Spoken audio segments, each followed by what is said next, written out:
अस्सलाम वालेकुम स्टूडेंट्स। इस वीडियो में हम जॉन कीट्स की poem ode on Grecian urn पढ़ेंगे। हम पहले पढ़ चुके हैं कि ओड लिरिक पोइट्री की एक किस्म है। इस तरह की नज़म का मौजू संजीदा होता है और आला अंदाज में लिखी जाती है। लफ्ज़ ग्रीशियन का मतलब है यूनानी। ये लफ्ज़ ग्रीस से निकला है जिसका मतलब होता है यूनान, और हमें पता है कि यूनान यूरोप में मौजूद एक मुल्क का नाम है, जबकि अर्न मर्तबान या सुराही को कहते हैं। कीट्स ने ये नज़म 1819 में लिखी। ये नज़म 5 स्टेंज़स पर मुश्तमिल है और हर स्टेंज़ा में 10 लाइनें हैं। दोस्तों, कहा यह जाता है कि 1817 में कीट्स बरतानिया में मौजूद एक म्यूज़ियम में गया। वहाँ उसने एक खूबसूरत मर्तबान देखा जो कि उसको इतना पसंद आया कि उसने इस पर नज़म लिखने का इरादा कर लिया।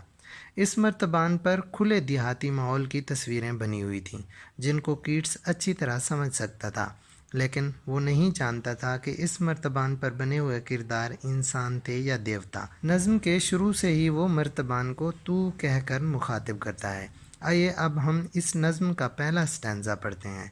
मुश्किल अल्फाज के उर्दू में मानी साथ साथ लिखे गए हैं, आप लोगों ने खुद से उनको देख लेना है।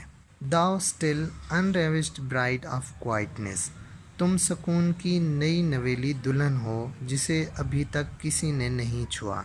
यानी कीट्स मर्तबान को कहता है कि तुम खामोशी या सुकून की दुल्हन हो, यानी दुनिया का शोर तुम्हें डिस्टर्ब नहीं कर सकता। तुम नई नवेली दुल्हन की तरह सजे हुए हो, खूबसूरत हो, तुम्हें अभी तक किसी ने नहीं छुआ, मतलब तुम हमेशा से खूबसूरत हो जैसे तुम्हें किसी ने ना छुआ हो। The foster child of silence and slow time, तुम खामोशी और सुस्त रफ्तार वक्त के लय पालक बच्चे हो। क्योंकि मर्तबान खामोश है और इतने लंबे अरसे से जैसे था वैसा ही है, उस पर वक्त का असर नहीं हुआ, इसलिए मर्तबान को साइलेंस और स्लो टाइम का लय पालक बच्चा यानी फोस्टर चाइल्ड कहा गया है। सिल्वन हिस्टोरियन हु कांस दस एक्सप्रेस, तुम खुले देहाती इलाकों या जंगलों को बयान करने वाले ऐसे मौर्रिख हो जो बयान कर सकता है a flowery tale more sweetly than our rhyme, फूलों भरी दास्तान को हमारी शायरी से भी ज़्यादा सुरीले अंदाज में। यानी अर्न के ऊपर जो चीज़ें कंदा की गई हैं वो अच्छी तरह से एक खूबसूरत देहाती माहौल को ज़ाहिर या बयान कर रही हैं। What leaf fringe legend haunts about thy shape, तुम्हारे वजूद पे कंदा की हुई दास्तान किसकी है। Of deities or mortals or of both, क्या ये देवताओं की कहानी है या इंसानों की या कि दोनों की। यानी अर्न के ऊपर कंदा किए गए अफराद के बारे में शायर को पुख्ता यकीन नहीं है कि वो देवता हैं या इंसान। इन टेम्पी आर द डेल्स ऑफ आर्केडी, इसके पस मंज़र में क्या टेम्पी है या आर्केडी की वादियाँ हैं। टेम्पी और आर्केडी यूनान के इलाके हैं जो अपनी फितरी खूबसूरती की वजह से मशहूर हैं। वट मैन और गॉड्स आर दीज, ये किस किस्म के इंसान या देवता हैं। वट मेडन्स लॉथ, ये कैसी शर्मीली दोशीज़ाएँ हैं।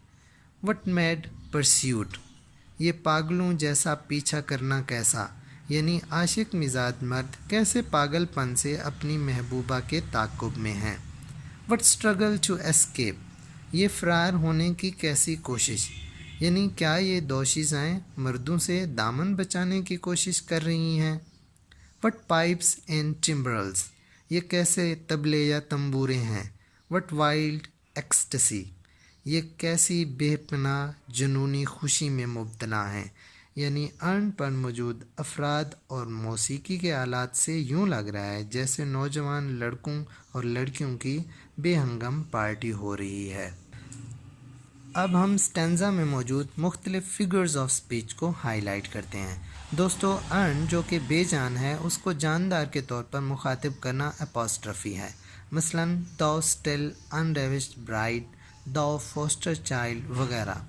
इसी तरह नॉन ह्यूमन्स को ह्यूमन बीइंग्स वाली खसूसियात देना पर्सनिफिकेशन कहलाता है। मसलन अर्न को अनरेविश्ड ब्राइड कहना, फोस्टर चाइल्ड कहना या सिल्वन हिस्टोरियन कहना पर्सनिफिकेशन है।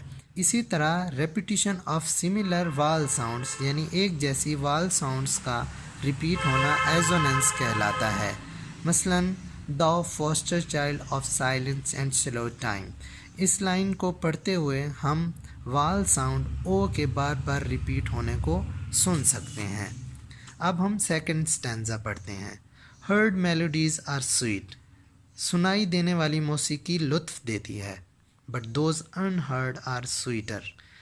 مگر نہ سنائی دینے والی موسیقی زیادہ پر لطف ہوتی ہے. دیر فور یہ سافٹ پائپ پلے آن. اس لیے اے موسیقار اپنی موسیقی کا جادو جگاتے رہو. شاعر ان لائنز میں زور دے رہا ہے کہ امیجینیشن جو ہے وہ ریئلٹی سے سپیریئر ہوتا ہے. وہ موسیقار کی موسیقی سن نہیں سکتا لیکن اس کو امیجن کر سکتا ہے. انہرڈ یعنی امیجن کی ہوئی موسیقی اصلی سنی جانے والی موسیقی سے زیادہ شیریں ہوتی ہے. بس سننے والے کان ہونے چاہئیں. Not to the sensual ear. محض سننے والے کانوں کے لیے نہیں بٹ مور انڈیئرڈ بلکہ موسیقی کے دیوانوں کے لیے. Pipe to the spirit ditties of no tone. اس خاموش ناقابل سماعت موسیقی کو روح میں اتار دو. ان لائنز میں بھی شاعر امیجینیشن کی طاقت کو اجاگر کرتے ہوئے کہتا ہے کہ سینسز سے حاصل ہونے والی خوشی سے امیجینیشن سے حاصل ہونے والی خوشی بالا تر ہوتی ہے. فے یوتھ بینیتھ دا ٹریز. درختوں کے نیچے کھڑے اے پیارے نوجوان. داؤ کانسٹ ناٹ لیو تائی سانگ. تم اپنا گانا نہیں بند کر سکتے. Nor ever can those trees be bare. نہ ہی یہ درخت کبھی پتوں سے محروم ہوں گے. یعنی نوجوان ہمیشہ گانا گاتا رہے گا اور درخت پتوں سے بھرے رہیں گے کیونکہ یہ ارن کے اوپر کندہ کیے گئے ہیں. انسانی زندگی جو کہ پرماننٹ نہیں ہے اس کے مقابلے میں آرٹ جو کہ پرماننٹ ہے یعنی ارن پر کندہ کی گئی چیزیں پرماننٹ ہیں. Bold lover never never canst thou kiss. اے بہادر عاشق تم کبھی بھی اپنی محبوبہ کو بوسہ نہ دے پاؤ گے. داؤ وننگ نیئر دا گول. اگرچہ تم اپنی منزل یعنی محبوبہ کے بہت نزدیک ہو. Yet do not grieve. لیکن تاہم غم زدہ نہ ہونا.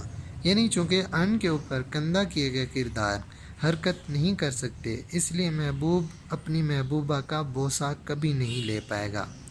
شاعر عاشق کو مخاطب ہو کر کہتا ہے کہ کبھی پھر بھی غم زدہ نہ ہونا. She cannot fade though thou hast not thy bliss. اس کی خوبصورتی مرجھا نہیں سکتی اگرچہ تمہیں تمہاری خوشی نہیں ملی. Forever wilt thou love and she be fair. تم ہمیشہ محبت کرتے رہو گے اور وہ ہمیشہ حسین و جمیل رہے گی. یعنی وہ اس لیے کہہ رہا ہے کہ عاشق ہمیشہ اپنی محبوبہ کا پیچھا کرتا رہے گا اور محبوبہ کی خوبصورتی ہمیشہ قائم و دائم رہے گی کیونکہ وہ ارن کے اوپر کندہ کیے گئے ہیں اس لیے وہ ہمیشہ ایسے رہیں گے. اب ہم اس اسٹینزا میں موجود فگرز آف اسپیچ کو دیکھنے ہیں. دوسری لائن میں یہ سافٹ پائپس پلے آن یہاں پر پرسنیفیکیشن کا استعمال ہوا ہے یعنی پائپ کو ہیومن بینگ کی طرح ٹریٹ کیا گیا ہے. اسی طرح پیراڈاکس کا بھی استعمال ہوا ہے. اگر لٹرلی دیکھا جائے تو انہرڈ میلوڈیز ہوتی ہی نہیں ہیں. پیراڈاکس یہ ہے کہ پائپ کے سر سینشول ایئر کو سنائی نہیں دیتے مگر اسپرٹ کو سنائی دیتے ہیں. سمبولزم کا بھی استعمال ہوا ہے اس اسٹینزا میں. ارن از دا سمبل آف ٹائم یعنی ارن جو ہے وہ وقت کی علامت کے طور پر استعمال ہوا ہے جبکہ پلانٹس اور ٹریز یوتھ اور سپرنگ کی علامت ہیں. دوستو اس لیکچر میں اتنا ہی. باقی 3 بند ہم نیکسٹ لیکچر میں پڑھیں گے. تب تک کے لیے اجازت. اللہ حافظ.